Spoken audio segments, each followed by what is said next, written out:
하나님께서 오늘 우리에게 주시는 말씀은 요한복음 3장 22절에서 30절까지 말씀입니다. 우리 한 절씩 교독하고 마지막 절은 함께 읽겠습니다. 제가 먼저 22절부터 읽겠습니다. 그 후에 예수께서 제자들과 유대 땅으로 가서 거기 함께 유하시며 세례를 베푸시더라.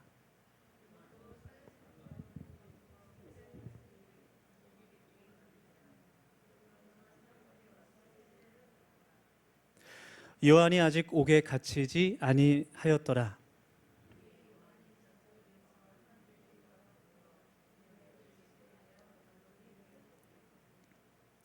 그들이 요한에게 가서 이르되 라삐여, 선생님과 함께 요단강 저편에 있던 이 곧 선생님이 증언하시던 이가 세례를 베풀매 사람이 다 그에게로 가더이다.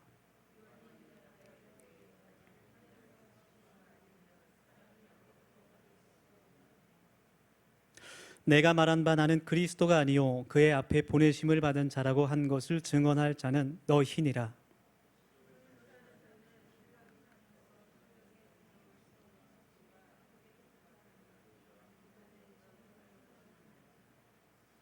우리 30절 같이 하겠습니다. 시작. 그는 흥하여야 하겠고 나는 쇠하여야 하리라 하니라. 아멘. 네, 우리 함께 하나님 말씀 나누기 전에 옆에 계신 분들, 뒤에 계신 분들 반갑게 인사하겠습니다. 이렇게 말할까요? 만나서 영광입니다. 그렇게 인사하겠습니다.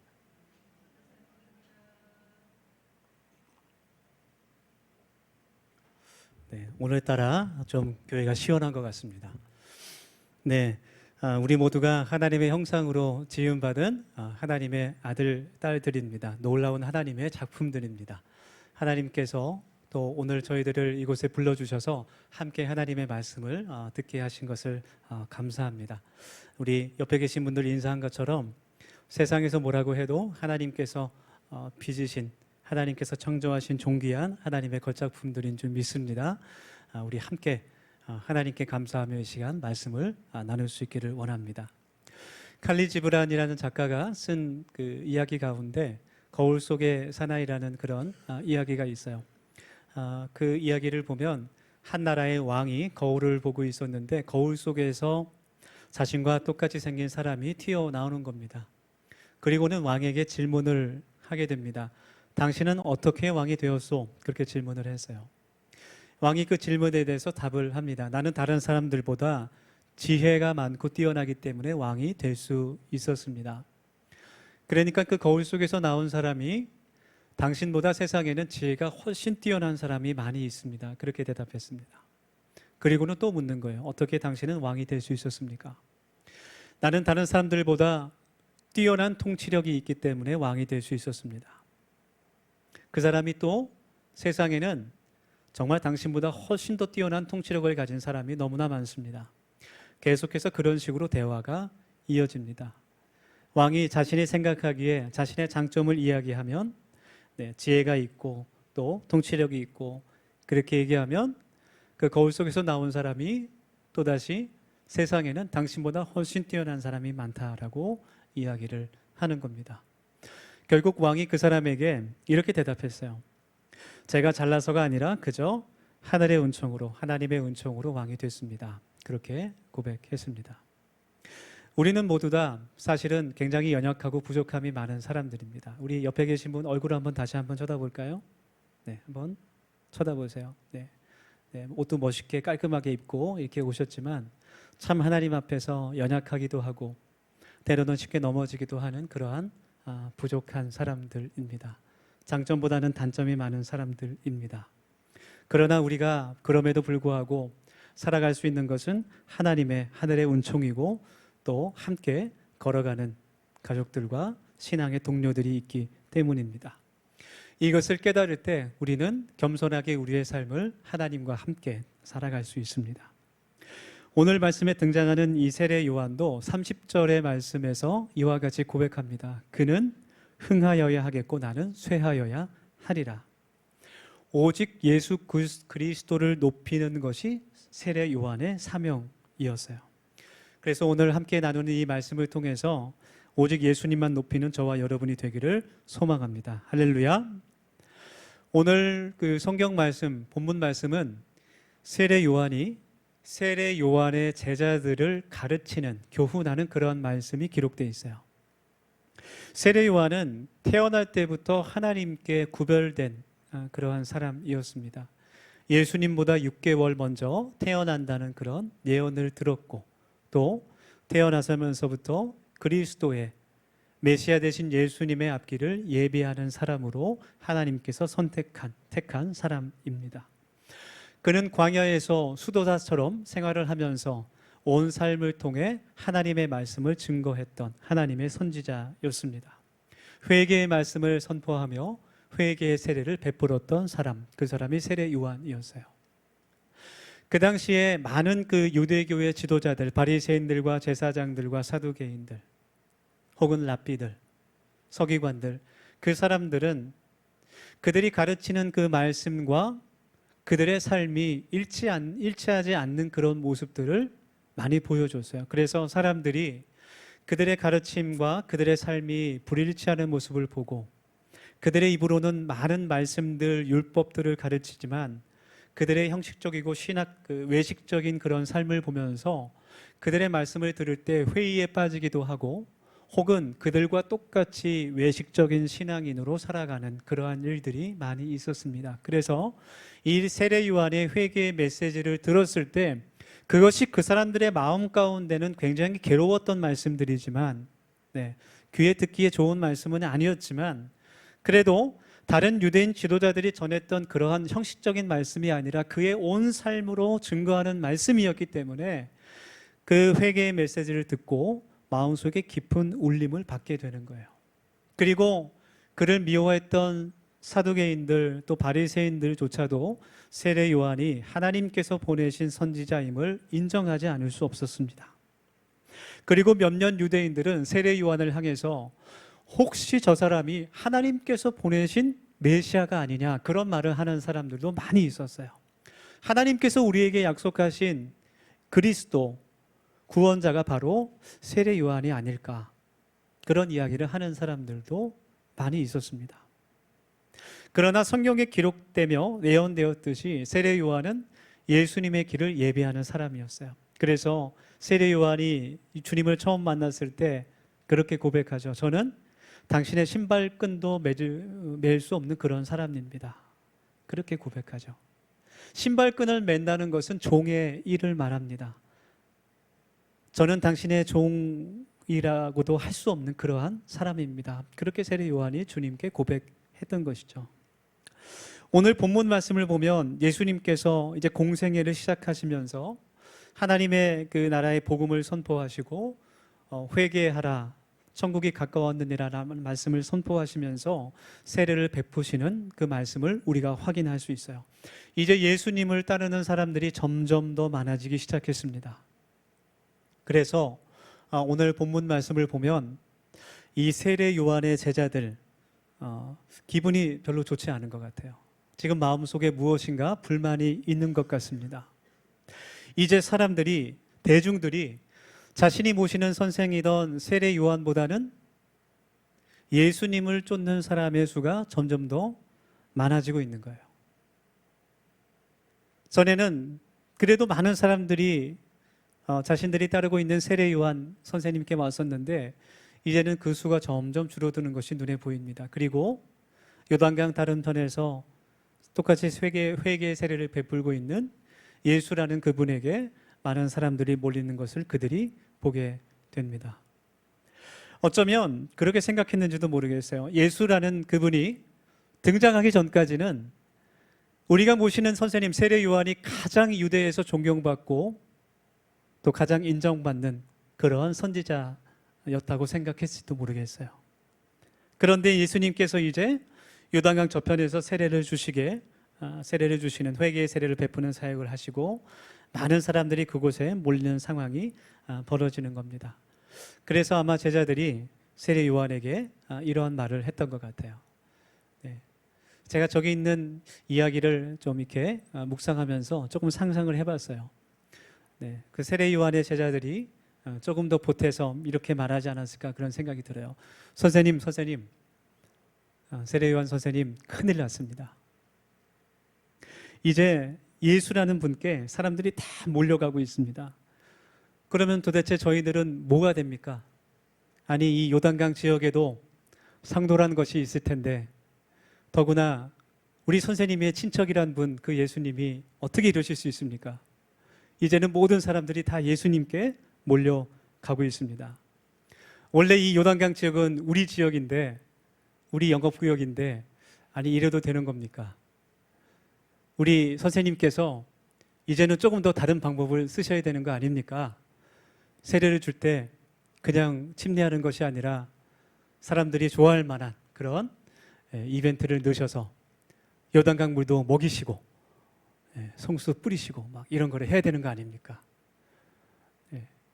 이제는 회개의 복음만 전하지 마시고 사람들이 듣기 좋아하는 축복의 메시지도 전해 주셔야 되는 거 아닙니까? 우리 어떻게 하면 좋습니까? 막 이렇게 얘기하지 않았을까? 제가 그냥 혼자 상상을 해봤습니다. 정말 그렇게까지 얘기하지는 않았겠지만 분명한 것은 그 세례 요한을 따르는 제자들의 마음 가운데 시기와 질투가 있었다는 것이죠. 이제까지는 모든 사람들이 자신이 모시는 세례 요한 선생님을 다 따르고 존경했는데 그것을 마치 예수님께 뺏기는 것 같은 그런 마음이 들었던 것 같습니다. 세례 요한은 어떻게 대답했을까요? 그 제자들에게 어떻게 가르쳤을까요? 그 말씀이 우리가 함께 읽은 마지막 30절의 말씀입니다. 우리 같이 한번 읽어볼까요? 한글 말씀 시작. 그는 흥하여야 하겠고 나는 쇠하여야 하리라. 영어 성경 보면 He must become greater, I must become less 그렇게 나오죠. 예수님은 더욱더 위대해지셔야 하고 더욱더 커지셔야 하고 나는 더 낮아지고 나는 더 작아져야 한다. 그러한 고백이었어요. 여러분이 말씀을 통해서 우리가 같은 고백을 우리 주님께 드릴 수 있기를 원합니다. 오직 우리 안에 예수 그리스도만이 높아질 수 있기를 간절히 소망합니다. 할렐루야. 세례 요한이 어떻게 이러한 고백을 드릴 수 있었을까? 어떠한 이러한 고백을 예수님 앞에서 또 제자들 앞에서 드릴 수 있었을까? 우리 한번 생각해 보면 첫 번째는 세례 요한은 예수님께서 어떠한 분인지를 너무나 잘 알고 있었던 사람이기 때문이에요. 이 당시는 많은 사람들이 예수님에 대해서 정확히 그분이 누군지 알지 못하는 그러한 때였습니다. 우리 조금만 추워서 잠깐만 껐다가 켜겠습니다. 그때는 예수님이 정말 하나님의 살아계신 아들이신지 그 사실을 많은 사람들이 모르고 있었어요. 그래서 어떤 사람은 예수님을 향해서 엘리야 같은 선지자다라기도 이야기하기도 하고 어떤 사람은 메시아가 아닐까 그런 이야기를 하기도 하고 어떤 사람은 아니다, 그는 그리스도는 아닐 것이다, 그렇게 많은 의견들이 있을 때였습니다. 지금 세례 요한의 제자들도 예수님께서 하나님께서 보내신 사람인지 확신하지 못하고 있는 그러한 때였어요. 그러나 세례 요한은 그가 그리스도이심을 하나님께서 예비하신 분임을 누구보다 분명하게 알고 있었습니다. 그래서 27절의 말씀에서 그가 제자들에게 만일 하늘에서 주신 바가 아니면 사람이 아무것도 받을 수 없다. 그러니까 예수님께서 하나님께서 보내신 하나님의 사람이 아니면 그가 아무것도 할 수 없다는 것을 가르치고 있는 거예요. 예수님 저분은 하나님께서 보내신 하나님의 아들이심을 그가 선포하고 있는 겁니다. 그리고 28절 말씀에서 그 제자들에게 말하기를 이제는 너희들이 예수 그리스도를 예수께서 구원자 되심을 증거하는 사람으로 살아야 한다라는 것을 그가 가르치고 있는 겁니다. 여러분 굉장히 위대한 가르침이에요. 세례 요한이 지금 자신의 제자들에게 하고 있는 말입니다. 지금 자신의 제자들이 자신에게 와서 어떻게 보면 선생님으로서 굉장히 듣기 좋은 말을 하고 있는 거거든요. 선생님, 우리들이 생각하기에 예수님보다 당신이 더욱더 위대한 선생님 같습니다. 사람들이 다 지금 저리로 가고 있는데 가만히 보고 있어야 됩니까? 그러나 세례 요한은 그 제자들을 향해서 이제는 너희들이 나를 떠나가라고 얘기하는 거예요. 이제는 너희들이 예수를 증거하며 살아야 된다. 더 이상 나의 제자로 사는 것이 아니라 이제는 너희들이 예수의 제자가 되어야 한다라고 지금 가르치고 있는 겁니다. 여러분, 예수님을 누구로 생각하는가? 예수님은 누구신가? 또 예수님은 나에게 어떤 분인가? 이 질문이 바로 우리들의 믿음의 시작입니다. 그리고 그리스도인으로서의 첫 번째 단추입니다. 만약 다른 사람이 우리들을 향해서 예수님이 어떤 분입니까? 라고 질문했을 때 우리가 뭐라고 답할 수 있겠습니까? 같은 질문을 예수님께서 베드로에게 하셨을 때 베드로는 주는 그리스도시요 살아계신 하나님의 아들이십니다 라고 대답했어요. 그리고 예수님께서는 그것은 사람이 혈육이 너로 알게 한 것이 아니라 하나님께서 그것을 알게 한 것이다. 그리고 너의 믿음 위에 반석 위에 교회를 세우겠다. 주님께서 칭찬해 주셨습니다. 베드로가 그렇게 고백한 것은 누구에게 배우거나 들은 것이 아니었어요. 하나님의 깨달음이었고, 그리고 베드로가 예수님과 함께 동역하며 그가 직접 만난 그리스도, 그가 경험한 예수님을 그가 고백한 일이었습니다. 그래서 누군가가 우리를 향해서 예수님은 어떤 분입니까? 라고 묻는다면 우리는 성경에 나와 있는 내용을 가르쳐 줄 수도 있습니다. 성경에 나와 있는 예수님에 대한 내용들을 지식으로 전달할 수도 있습니다. 그러나 그것으로는 부족하다는 거예요. 내가 만나고 내가 경험한 예수 그리스도를 우리는 증거할 수 있어야 됩니다. 그것이 나의 예수님을 증거하는 것입니다. 제가 같은 질문을 여기나 말씀에 나오는 예수님은 어떤 분이신가 그 질문을 한번 요즘에 많이 이야기하죠. 챗 GPT에 한번 질문을 해봤어요. 네, 뭐 1, 2초도 안 돼서 답이 쫘라락 나오는데 세 문단으로 정리돼서 나옵니다. 물론 그 맨 앞에 기독교적인 관점에서라는 말이 붙긴 하지만 성경 말씀을 인용하면서 얼마나 논리적으로 예수 그리스도가 하나님의 아들 되시고 그리스도가 되시고 삼위일체 가운데 성자가 되신다는 것을 얼마나 잘 설명하고 있는지 모르겠어요. 네. 그대로 읽어도 은혜를 받을 정도로 아주 잘 설명을 합니다. 그러나 그것은 고백이 아니죠. 지식의 전달일 뿐입니다. 우리가 예수 그리스도를 증언할 때는 지식의 전달이 아니라 내가 만나고 내가 체험한, 내가 만난 예수님을 증거할 수 있어야 하는 겁니다. 오늘 이곳에 모인 우리는, 더스임교인 우리는 모두 다 예수님을 그리스도로 고백하고 믿는 믿음의 사람들, 그 교회 공동체인 줄 믿습니다. 그래서 제가 여러분께 또다시 질문하겠습니다. 여러분께 묻겠습니다. 우리 입으로 아멘으로 시인하면서 고백했으면 좋겠습니다. 예수님께서 나의 구원자가 되시고 저와 여러분을 위해 십자가를 지신 분임을 여러분 믿으십니까? 아멘. 네. 예수님께서 우리의 삶의 인도자가 되시고 우리를 죄에서 용서하시고 우리를 결국 하나님 나라로 인도하실 유일하신 길과 진리 되심을 여러분 믿으십니까? 아멘. 네. 그 고백 위에 믿음의 공동체가 세워진다는 거예요. 저는 설교할 때마다 가능하면 예수님의 복음을 증거하려고 합니다.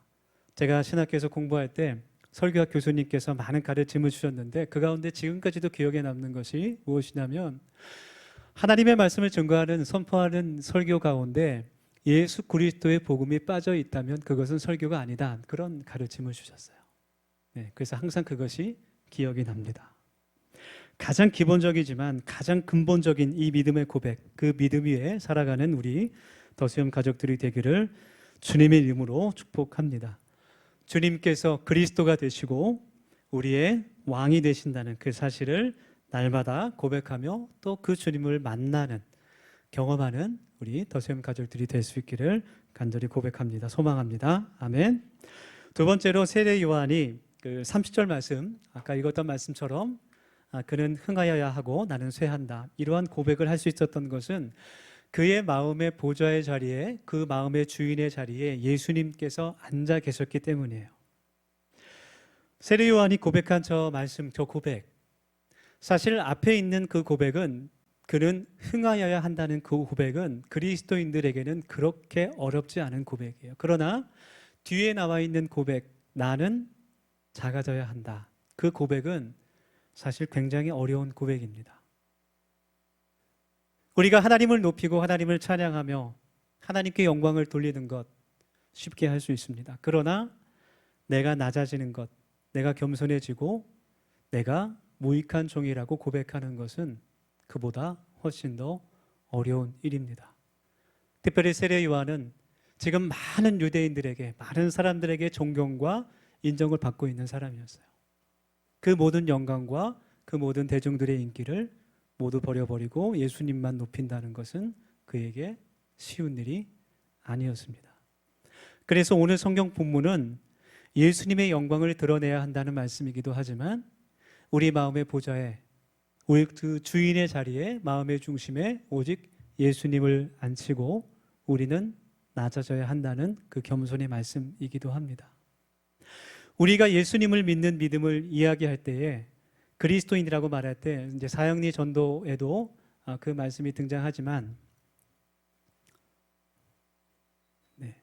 내 마음의 주인의 자리에 차지하고 있는, 내 마음의 주인의 자리를 차지하고 있는 사람이 누군가, 그 질문이 나와요. 그렇죠? 그리스도인은 누구인가 생각해 보면 내 마음의 주인의 자리에 예수님을 모시고 사는 사람, 그래서 그 주인의 말씀대로 순종하며 사는 사람, 그 주인을 닮아가려는 사람, 그 사람이 바로 그리스도인이라는 겁니다. 하나님께서 우리들에게 원하시는 믿음, 하나님께서 우리들에게 요구하시는 믿음은 단지 예수님을 좋은 사람이라고 인정하는 믿음이 아니에요. 단지 예수님을 내가 좋아하는 수준의 믿음이 아니라 예수님께는 사랑이 많으시고 선하신 분이라는 그 동의가 아니라 예수님께서 나를 위해서 죽으신 분이라는 것, 예수님께서 나의 주인 되신다는 것, 나의 삶을 인도하시는 인도자가 되어주신다는 것, 그래서 우리의 모든 삶을 통해 하나님께 순종하는, 하나님의 영광을 위해 나의 모든 생명까지도, 나의 시간과 나의 물질과 나의 중심을 하나님께 드릴 수 있는 그 믿음, 그것이 하나님께서 우리에게 원하시는 믿음입니다. 그리스도인이라고 말합니다. 교회를 다니는 사람이라고 말합니다. 믿음의 사람이라고 말하지만 그의 삶 가운데 변화가 나타나지 않는 이유는, 나의 삶 가운데 하나님의 능력이 나타나지 않는 이유는, 그리고 우리의 삶 가운데 하나님의 열매가 맺혀지지 않는 이유는, 내가 하나님의 복을 누리지 못하고 하나님께 헌신하지 못하는 이유는 쉽게 말하면 내 마음의 주인의 자리에 예수님이 앉아있지 않기 때문이에요. 하나님께 헌신한다고 말하지만, 하나님을 믿는다고 말하고 충성한다고 말하지만 여전히 그 삶의 주인의 자리에 자신이 앉아있는 것을 보게 되는 겁니다. 우리 사랑하는 더시험교회 여러분, 예수님을 믿는다는 것은 예수님을 나의 왕으로 모시며 순종하며 따라가는 것을 말합니다. 우리 더시험 가족들이 예수님을 주인으로 모시며 살아갈 수 있는 주의 자녀들이 되기를 주님의 이름으로 권면합니다. 내가 나를 포기하지 않고서는 더 좋은 것을 채울 수가 없다는 그 지혜를 우리가 깨닫기를 원합니다. 내가 낮아지지 않고는 주님을 높일 수 없습니다. 예수님을 높이는 것으로는 부족합니다. 내가 낮아져야 합니다. 우리가 비워져야 합니다. 그것이 예수 그리스도를 내 주인으로 삼는 것입니다.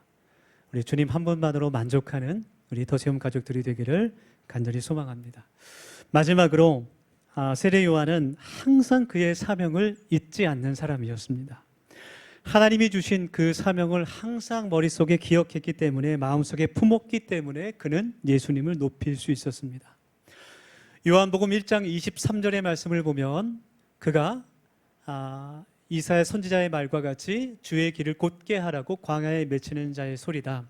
그가 광야에서의 사역을 시작하면서 저 말씀, 이사야 선지자의 예언을 선포하면서 그의 사역을 시작해야 돼요. 그래서 나는 광야에서 오직 예수 그리스도를 예비하는 그 외치는 소리일 뿐이다. 그렇게 고백하며 그의 사역을 시작하는 겁니다. 예수님의 길을 준비하고 예수님을 높이는, 그것이 바로 세례 요한의 사명이었습니다. 여러분, 사명이 무엇입니까? 사명자는 어떠한 사람입니까? 전에 캐나다에서 이제 사역하고 있을 때, 공부하며 사역하고 있을 때 제가 섬기는 그 한인 교회에 고형원 선교사님이 오신 적이 있어요. 그 부흥을 작사 작곡하신 그 고형원 그 선교사님이 오셔서 간증을 하실 때 사명에 대해서 간증을 이제 하시는 거예요. 사명이 무엇인가, 사명자가 무엇인가 간증을 하시면서 그런 말을 했어요. 사명자는 사명을 낳아야 한다. 굉장히 진지하고 엄숙하게 그 말씀을 하셨어요. 사명자는 사명을 낳는 사람이다. 사명을 낳아야 한다. 그러면서 그 뒤에 하시는 말씀이 제가 아이가 넷입니다. 그러는 거예요. 사명자는 사명을 낳아야 합니다. 네, 그렇게 얘기하시는 거예요. 근데 많은 사람들이 알아듣지 못하고 안 웃었어요. 굉장히 분위기가 좀 이상해졌는데, 하여튼 저는 그 말씀을 들으면서 굉장히 깊은 반성과 회개를 했습니다. 한 명이 모자라구나. 3명밖에 없는데 어떡할까. 그래서 이제 그 예배 끝나고 아내에게 가서, 사모에게 가서 여보 어떻게 한 명 더 이렇게 얘기를 했죠. 어떻게 됐을까요? 뒷이야기는 여러분들의 상상에 맡기겠습니다. 사명이라는 것은요, 하나님께서 우리에게 주신 비전과 꿈을 얘기하는 거예요. 사명을 말할 때 하나님께서 우리에게 주신 재능과 달란트를 말합니다. 하지만 그것은 사명으로 충분하지 않습니다. 하나님은 하나님께서 우리에게 주신 거룩한 꿈과 비전입니다. 하나님께서 우리를 통해서 이루실 하나님 나라가 바로 우리의 사명입니다. 그래서 하나님의 말씀인 성경은 사명을 받고 사명을 이루는 사람들의 이야기라고 말할 수 있습니다. 여러분에게 주신 하나님의 사명이 있습니다. 그 사명은 각각 다 다릅니다. 사명에는 정답이 없는 거예요. 저는 하나님께서 기뻐하시는 교회를 세우는 것이 저의 비전입니다. 그리고 그 교회 공동체가 한마음 한뜻이 되어서 하나님의 나라를 세우며 주님의 복음을 증거하는 것, 그것이 그런 교회 공동체를 세우는 것이 저의 꿈입니다. 결국은 우리의 사명과 우리의 비전이 다를지라도 분명한 것은 하나님께서 그것을 통해서 영광을 받으시고 높임을 받으신다는 사실이에요. 할렐루야. 그렇게 볼 때 정말 모든 것이 아직 연약하고 부족하지만 이렇게 한자리에 모여서 더수임교회라는 이름으로 함께 예배를 드리고 함께 동역하는 여러분들을 볼 때 얼마나 하나님께 감사하고 또 이렇게 사랑하는 가족들과 함께 예배 드릴 수 있는 것이 얼마나 큰 기쁨인지 모르겠습니다. 우리 중에 아직 하나님의 꿈과 비전을, 그 사명을 발견하지 못한 분들이 있을 수도 있어요. 그러나 사명에는 분명한 그 정답이 없습니다. 하나님께서 우리를 통해 높임을 받으실 것입니다. 하나님께서 우리 더수임교회를 통해서 더욱더 영광을 받으시고 또 주님의 그 복음이 더욱더 세상에 선포되어질 수 있기를 간절히 소망하고 그 일에 쓰임받는 우리 더수임 가족들이 될 수 있기를 간절히 원합니다. 우리 이 시간 같은 마음으로 함께 기도하겠습니다. 오늘 세례 요한의 이 고백을 통해서 그는 흥하여야 하겠고 나는 쇠하여야 하리라, 그 고백을 통해 우리들의 모습을 바라볼 수 있기를 원합니다. 우리 3가지 기도 제목을 가지고 함께 이 시간 기도하겠습니다. 먼저 첫째로, 예수님, 내가 주님을 더욱 알게 하여 주시옵소서. 나를 사랑하시고 나를 위해 그 목숨을 버리신 그 주님을 내가 만나기를 원합니다. 나의 주인 되신 예수님, 내가 주님을 나의 구주로 고백하는 그 믿음 위에 더욱더 성장하게 하여 주시고 변화되게 하시고 헌신하는 주님의 자녀되게 도와주시옵소서. 두 번째로 기도합시다. 내 마음의 주인의 자리에 오직 예수님만 앉아 계시옵소서. 내가 주님을 따르는 주님의 참된 제자 될 수 있도록 하나님 도와주시옵소서. 마지막 3번째로 기도하겠습니다. 주님, 나의 사명을 하나님 깨닫게 하여 주시옵소서. 그것이 나의 삶의 우선순위가 되게 하시고 나를 통해서 예수님의 이름 높아지기를 원합니다. 우리 함께 시간 통성으로 1, 2분 동안 함께 다짐하며 고백하며 기도하겠습니다. 하나님, 저희들 주님의 말씀을 들으며 이 시간 감사와 찬양을 드립니다. 하나님, 내가 주님을 더욱더 알아갈 수 있는, 더욱더 주님을 깊게 넓게 깨닫는 주님의 자녀 되기를 원합니다.